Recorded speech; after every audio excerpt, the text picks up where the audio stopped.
We are building a new way. We are building a new way. We are building a new way, feeling stronger every day. We are building a new way. We can feed our every need. Every need. We can feed our every need. Every need. We can feed our every need. Start with love, that is the seed. We can feed our every need. Peace and freedom is our cry. Peace and freedom is our cry. Peace and freedom is our cry. Without these, our world will die. Peace and freedom is our cry.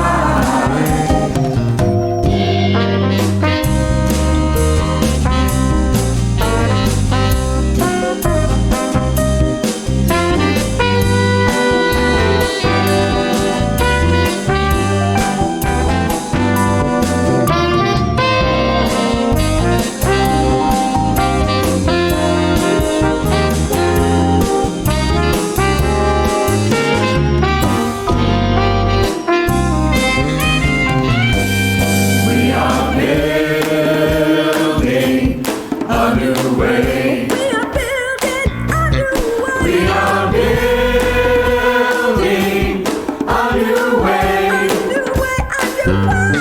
We are building a new way, feeling stronger every day. We are building a new way. A new way.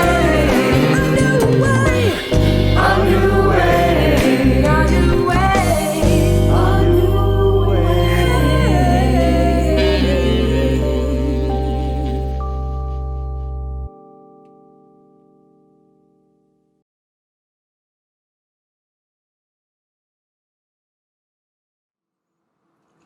Welcome to the Unitarian Universalist Church of the Brazos Valley, or Brazos UU for short.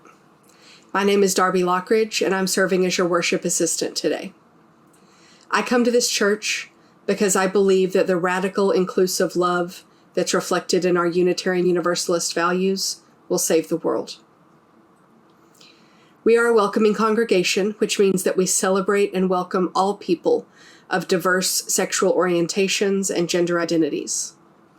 We also strive to welcome people across diversities of race, age, ability, immigration status, and belief.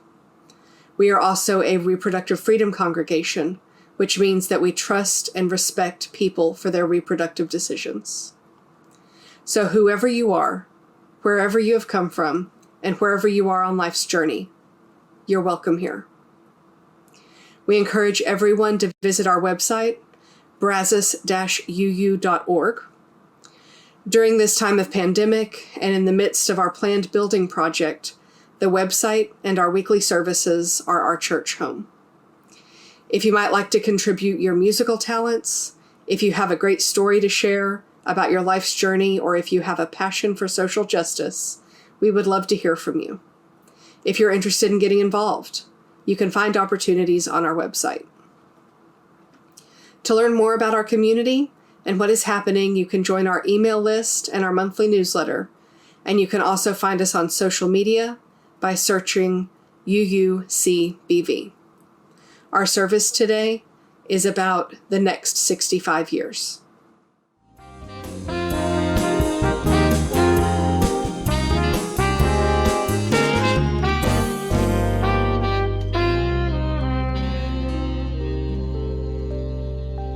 Our call to worship this morning comes from the Reverend Katie Romano Griffin, who writes, "Come, let us enter this space of hope and community. Come, let us enter the space with our sorrows, our joys, our passion, our compassion. Come, let us enter the space with the stories of our ancestors, for their strength and wisdom beats in our hearts. Come into this space, present to the beloved companions who move beside us. Come into this space, mindful that together we are building a future for other generations. Come into this virtual space and let us worship.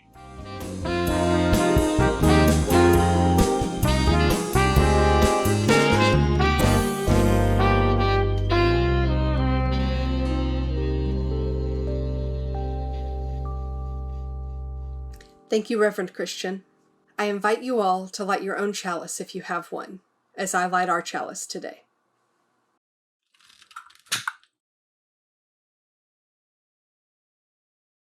Please say our chalice lighting words with me. We light the chalice, the symbol of our Unitarian Universalist faith, as a beacon of hope for all who seek justice, dignity, and compassion, and in celebration of the life of truth and meaning we share together.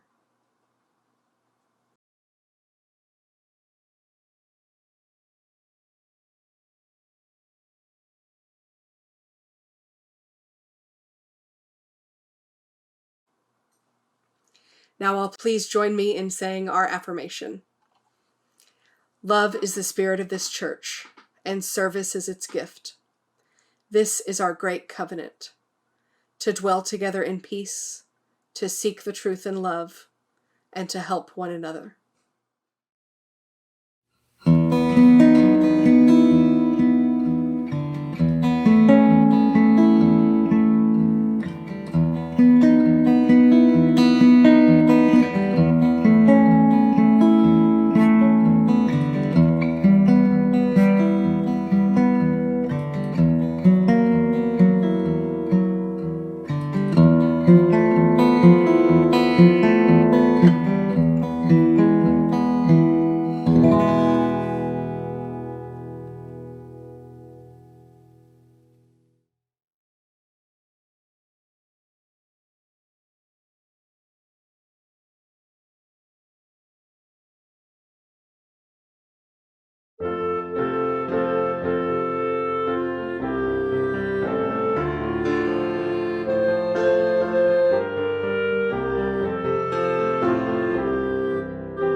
May nothing evil cross this shore, and may ill fortune never pry about these windows made of roar, and rain go on. By faith made strong, the rafters withstand the battering of the storm. This heart through all the wind rusheth will keep you warm. He shall walk softly through these rooms, touching our lips with holy wine.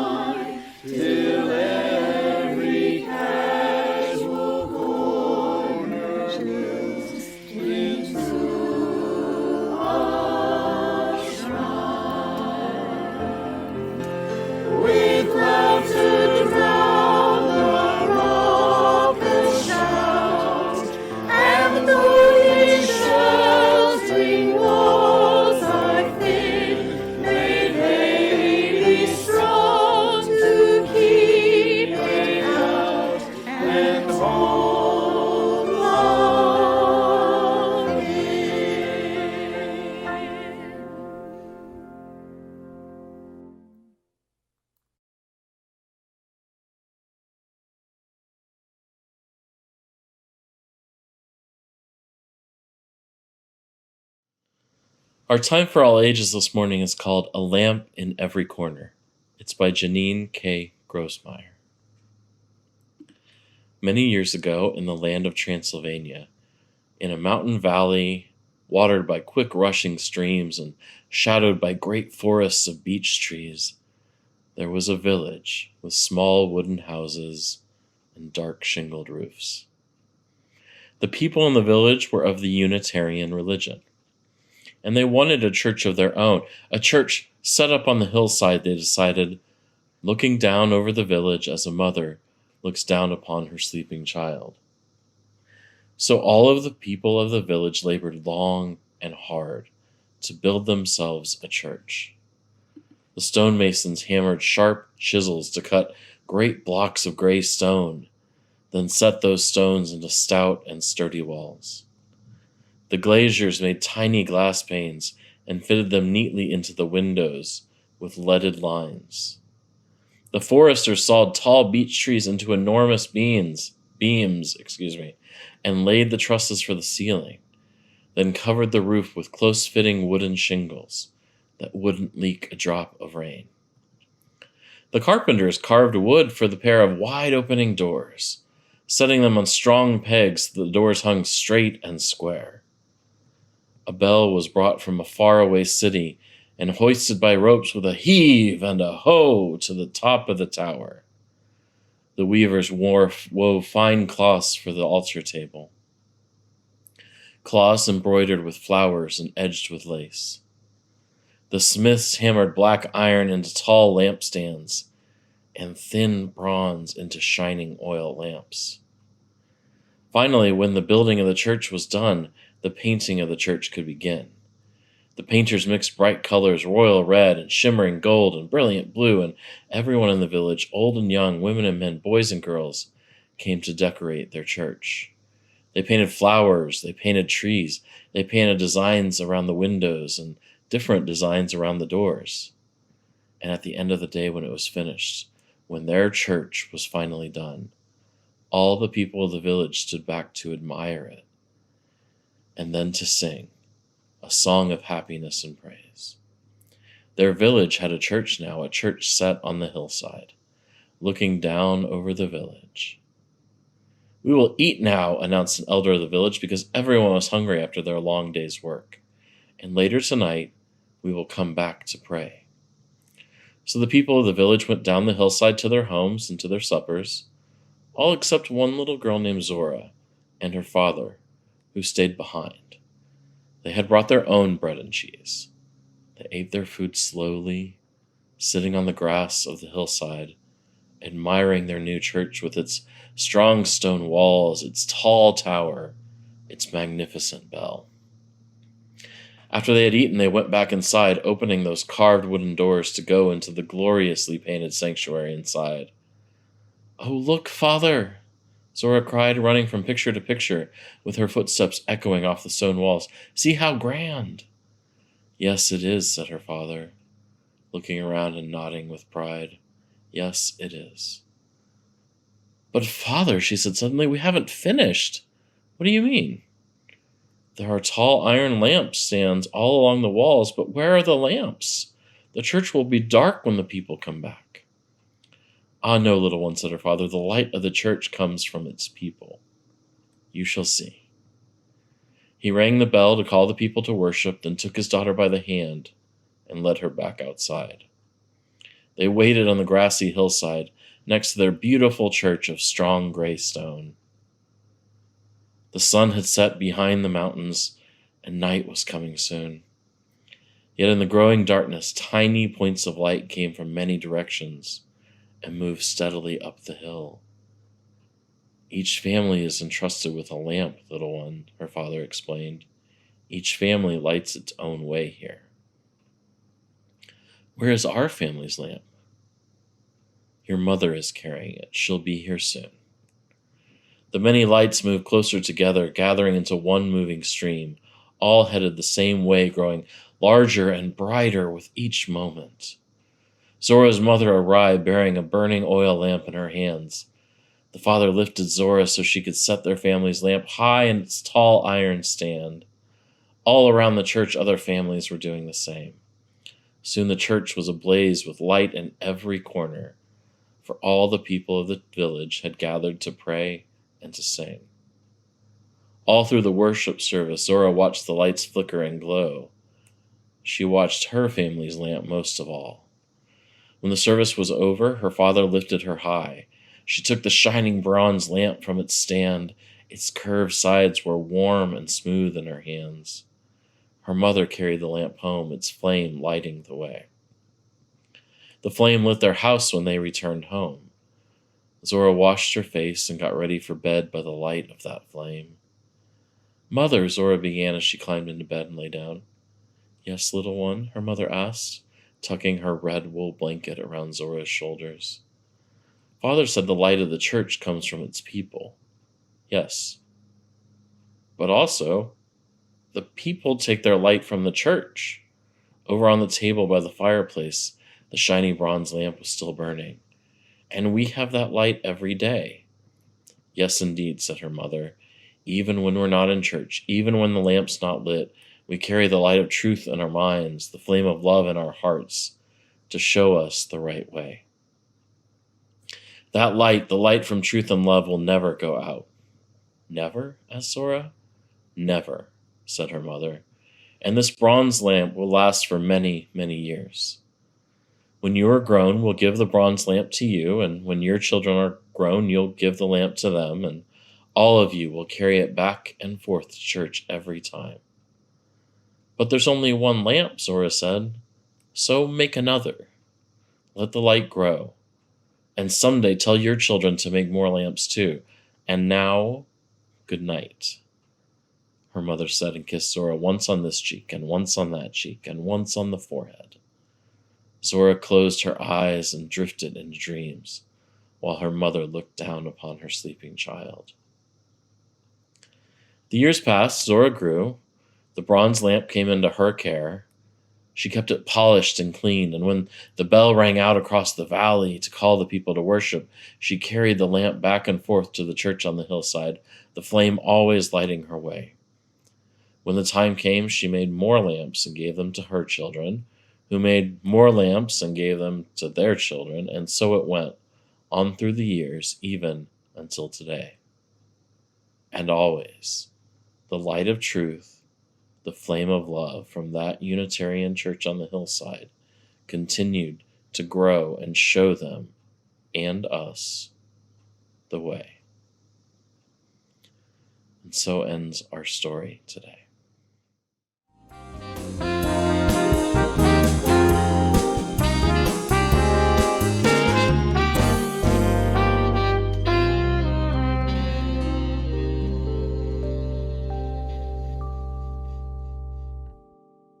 Our prayer today is by the Reverend Karen Johnston. Please take a moment to center yourselves, to prepare yourself for our time of prayer and quiet reflection. Get those last wiggles out. Attempt to still your busy mind and body, and hear these words. May the invitation of prayer and meditation embrace this holy place and each precious person, moving each and all to connect with a sense of affirmation, sound, movement, or silence, in whatever way your body knows to be true. Please join me in a few moments of quiet reflection before we finish this prayer.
Spirit of life and love, our hearts are overflowing with lamentation and longing, longing for a world with more hope and less despair, longing for more happy hearts and fewer hungry mouths, longing for a life of more connection and less isolation, longing for a brave love, a growing seed within us, spreading far and wide, longing for a future of less consumption and more compassion, actually longing for that now.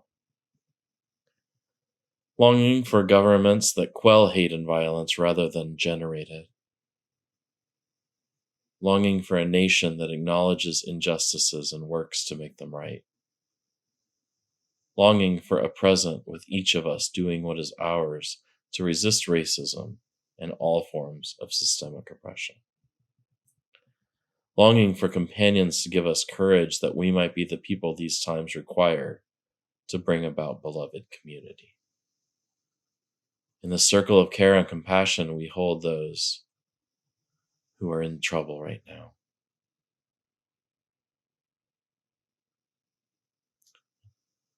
For all of these longings, we pray this day.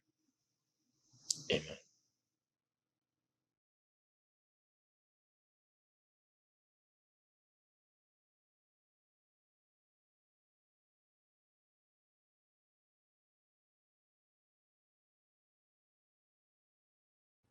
We are building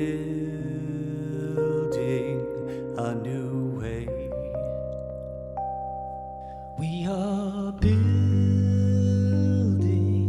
a new way. We are building a new way, feeling stronger every day. We are building a new way. We can feed our every need. Every need. We can feed our every need. Every need. We can feed our every need. Start with love, that is the seed.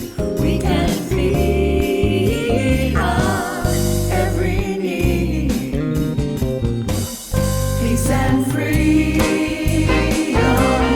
is our cry.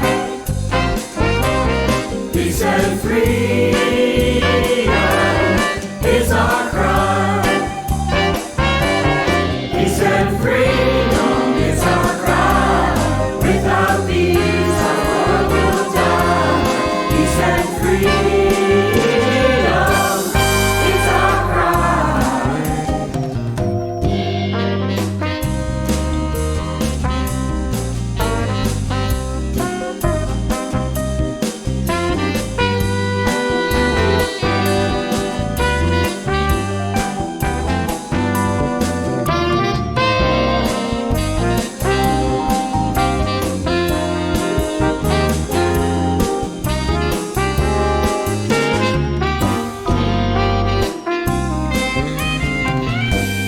We are building a new way.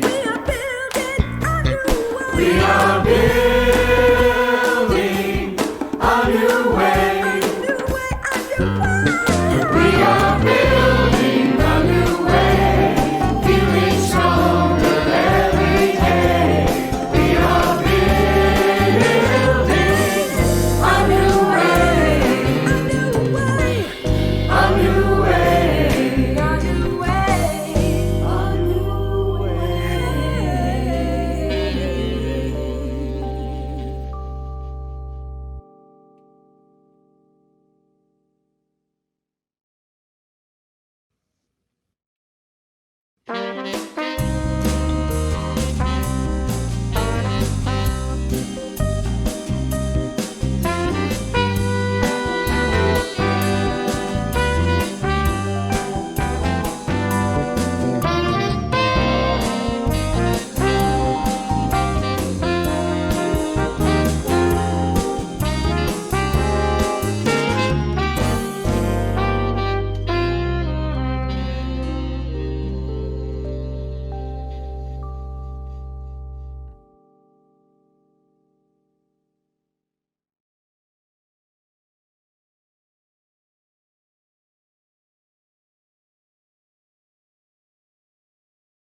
Each week in our service, we take a time to share those joys and concerns, sorrows and milestones most on our hearts and minds. It's been such a full year, such a full month. There's so much going on, tragedy, joy, everything in between. This day we lift up our great joy at breaking ground on the place that will become our new church home. Such a wonderful time, such excitement, such looking forward to the time that we'll be able to be in that building together. We lift up, too, those who are experiencing tragedies, for all of those experiencing the effects of the coronavirus, for those who are sick, for those who have died, and for all of those who are left here to help care for everything that has gone wrong in this time. We're especially thankful for all those workers who have helped make life possible and who have helped bring vaccines to the world to help end this pandemic. We remember, as we do each week, that Black lives matter, and we strive for justice, equity, and anti-racism in all we do. If you have your own joy or sorrow to share, please do so in the chat box at any time, including after we've finished this portion of the service. Everything you share there will be held by all of us in this community. And if you don't feel comfortable sharing there right now, know too that still we support and hold you in both your joys and your sorrows, whether they are ever spoken or written to us or not. We're here for you. Amen.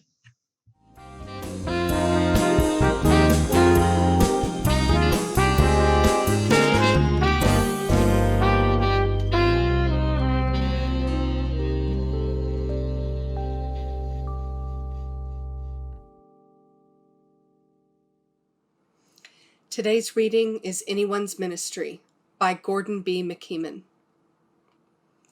Ministry is a quality of relationship between and among human beings that beckons forth hidden possibilities, inviting people into deeper, more constant, more reverent relationship with the world and with one another. Carrying forward a long heritage of hope and liberation that has dignified and informed the human venture over many centuries. Being present with, to, and for others in their terrors and torments, in their grief, misery, and pain, knowing that these feelings are our feelings too. Celebrating the triumphs of the human spirit, the miracles of birth and life, the wonders of devotion and sacrifice. Witnessing to life-enhancing values. Speaking truth to power. Speaking for human dignity and equity, for compassion and aspiration. Believing in life in the presence of death. Struggling for human responsibility against principalities and structures that ignore humaneness and become instruments of death. It is all these, and much, much more than all of them, present in the wordless, the unspoken, the ineffable.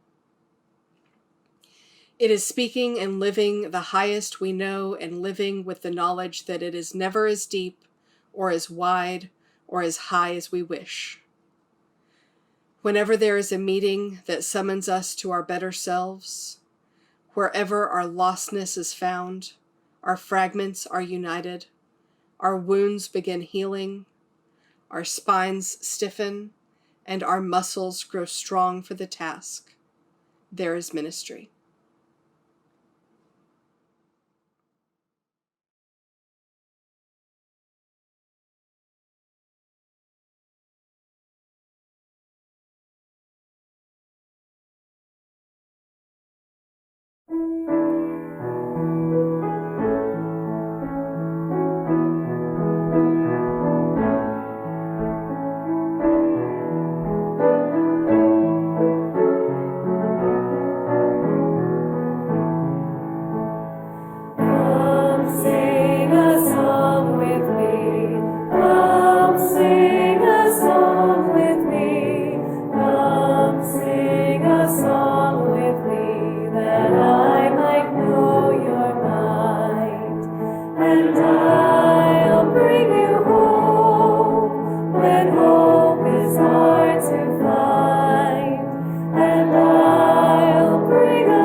and I'll bring you home when hope is hard to find, and I'll bring a song of love and a rose in the winter time.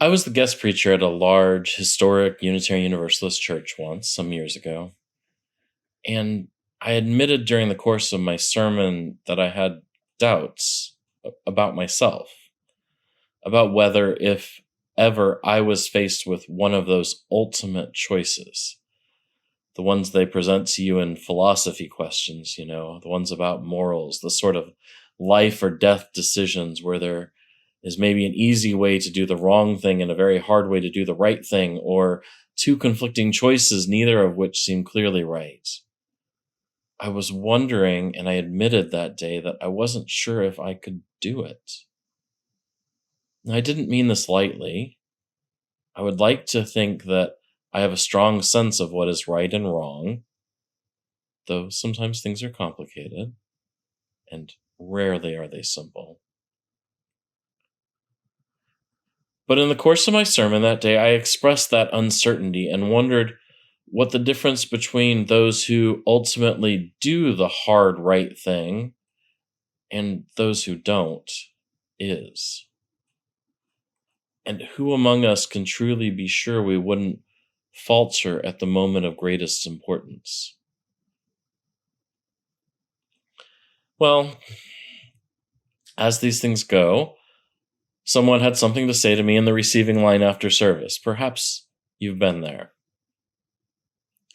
An older gentleman loudly and with great fervor said, "Never do that.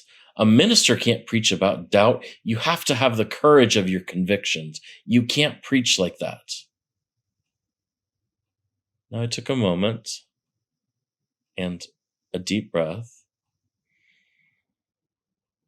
and I replied, "Sir, I don't know any other way to preach."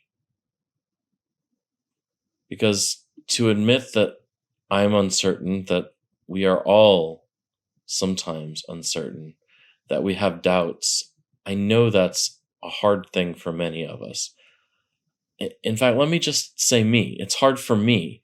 I want to know everything. I want to be right about everything. I want to know what's going to happen. I want to be ready. I do not want to be surprised. And this, you may have noticed, is not, at least in my experience, how life works.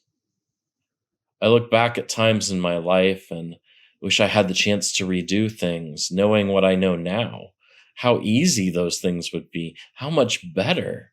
But again, that's not how life works. And one of the things I have the most uncertainty about is perhaps obvious, but is only tangentially related to me personally. It's the future. I mean, obviously, I have some role in the future, at least until my time is done. And certainly the future concerns me, but I have a very limited ability to affect it, and in the universe's sense, a very small role to play in it. Now, I do have that tiny ability to affect it, perhaps for myself and for those around me, and maybe in some small way to affect the future for all of us. After all, it's only the commitment and effort of small groups that can ever impact the world, because individuals form small groups, and small groups become large groups, and so the world changes. But the future, I mean, who can know? As I've now said about 10,000 times this year, who could have predicted we would be here? Even the foremost experts about pandemics, about diseases, about economies, about societies, about everything, could only have some ideas about what a pandemic might look like in today's highly interconnected world, about how it might affect economies, about how life would change. A friend of mine told me briefly about a Norwegian fairy tale. And it's a tale in which the hero comes to a crossroads. 3 paths lie ahead, and each is labeled with what's going to happen if they go down that path. One is marked, "Travel down this road and you will return to this place unharmed." The second is marked, "Travel down this road and you may or may not return."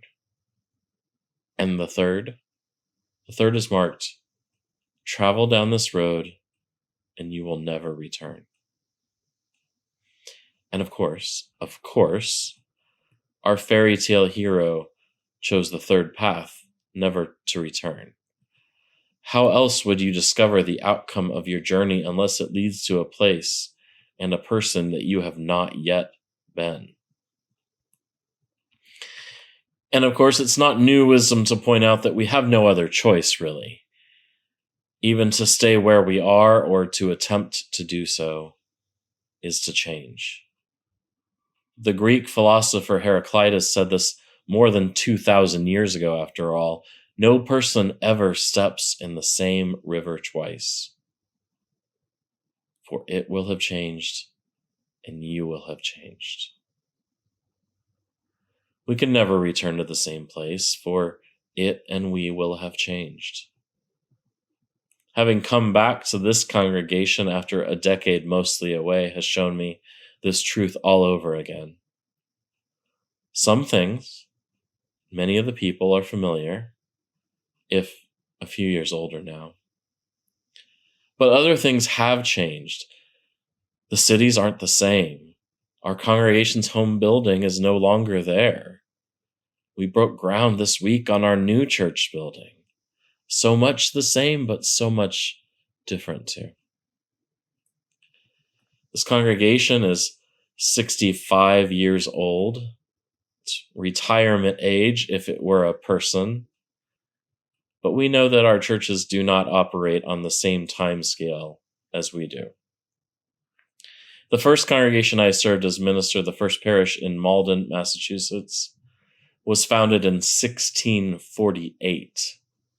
It's on its 6th building, and it is still going, albeit through many times of thick and thin. There were certainly times where it might have ended, and it still goes on today. We know that churches experience time differently than we do. I jokingly refer to this as the speed of church sometimes. It can be agonizingly slow to make things happen. But happen they do, and continue on we will. The truth is that at 65, our congregation is now moving into its adulthood phase. There's a lot of good research and study that for organizations like ours, 50 years, give or take, is the time it takes to mature. So this makes sense. We're now moving out into a home we're making ourselves, not one that a family friend gave us for a sweetheart price. With our new mission and vision and a new location in our larger community, we're ready to move into a new era of our ministry. Perhaps a deeper, bolder, more transformative era in our ministry. I know there will be bumps on the road. There will be times when things are going great and everything in between. As this year of pandemic has shown us, almost anything is possible. And though we can't prepare for every eventuality, we can stay faithful to who we are and who we want to be, and figure out the rest as we go. We certainly don't have to be certain at every point. It's okay to have doubts. I don't know any other way to do church. The next 65 years will demand things of this community that we can't imagine. As we move back to in-person worship in coming months, while maintaining a strong online presence we've developed in this time, I'm not clear exactly what that will look like in 2022, much less 2032 or 2072. But through all of that, we can remember what we are here to do. We create just and loving community, according to the words we adopted several weeks ago. As long as that is true, this church will be doing what it should be doing, what it must be doing. Though we adopted it just those short few weeks ago, that mission has always been what we've done. From creating a community for liberal religion in the Brazos Valley, to opening the first racially integrated preschool in this area, providing space for speakers and musicians and artists who weren't welcome anywhere else nearby, to caring for those among us who most need it, both in our church community and in the larger communities of which we are a part. This church has more than 6 decades of creating just and loving community embedded in its DNA, deep in our bones.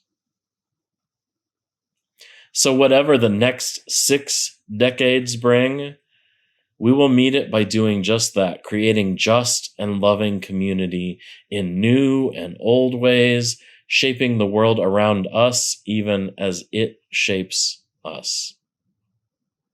In our new location, our new building, the charge will be to ensure that community is welcoming, that our community is justice-seeking, that we are ever embracing new truths and wisdom. Friends, our call is to be faithful, not to be perfect. We don't have to know everything or do everything just right. We will often be accompanied by doubt and uncertainty, and that's okay.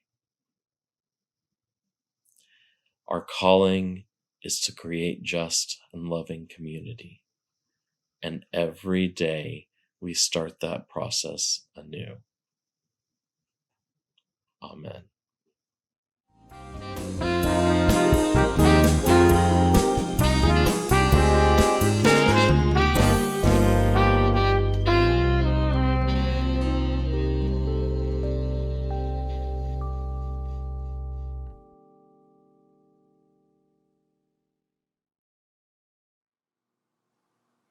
If we were having worship service in person, this is the time when we would pass the basket.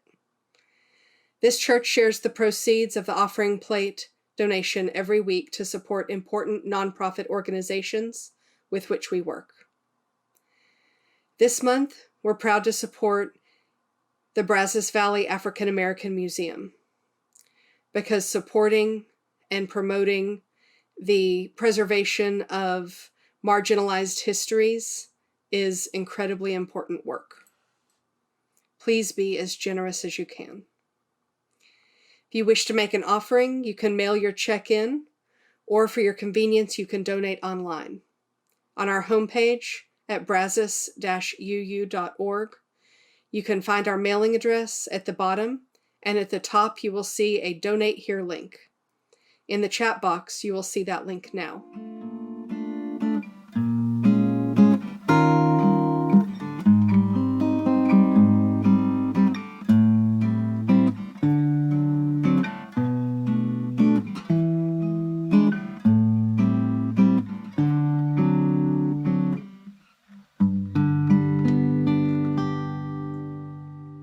May each of us look into our hearts. How much love, how much generosity, how much faith, how much gratitude, how much hope is there? We give thanks for these gifts that we have given, for those that we receive, and for each other.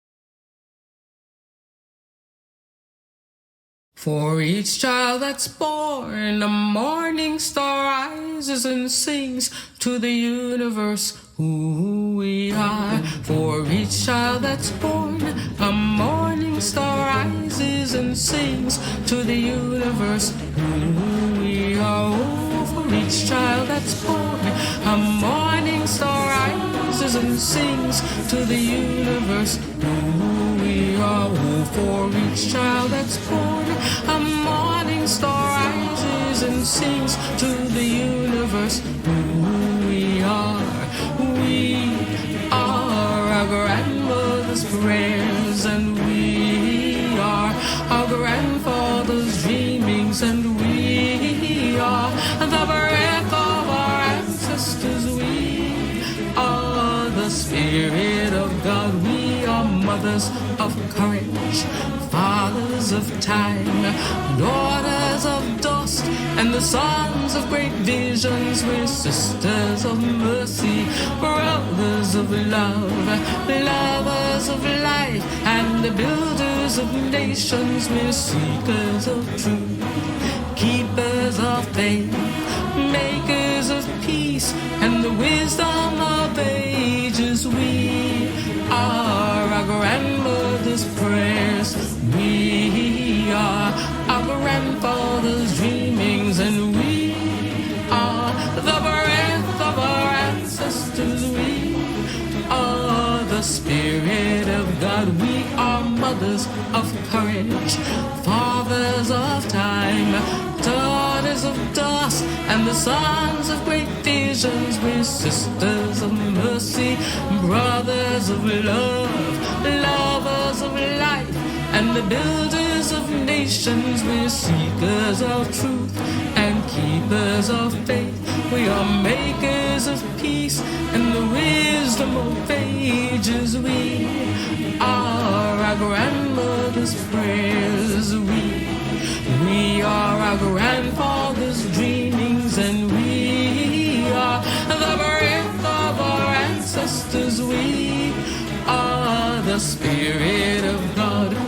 We are our grandmother's prayers, and we are our grandfather's dreamings. We are the breath of our ancestors. We are the Spirit of God.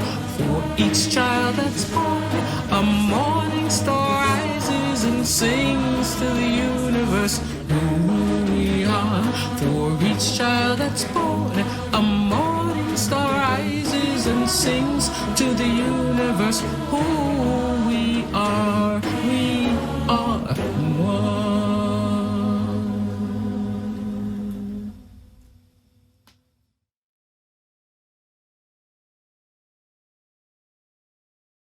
We are our grandmother's prayers, and we are our grandfather's dreamings, and we are the breath of our ancestors. We are the Spirit of God. We are mothers of courage.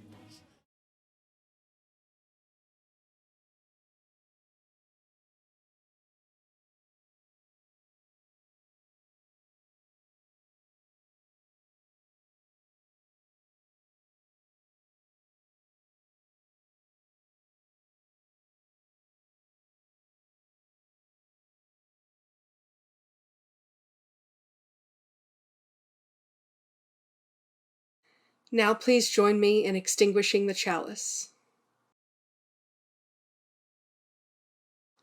We extinguish this flame, but not the light of truth, the warmth of community, or the fire of commitment. These we carry in our hearts until we gather together again.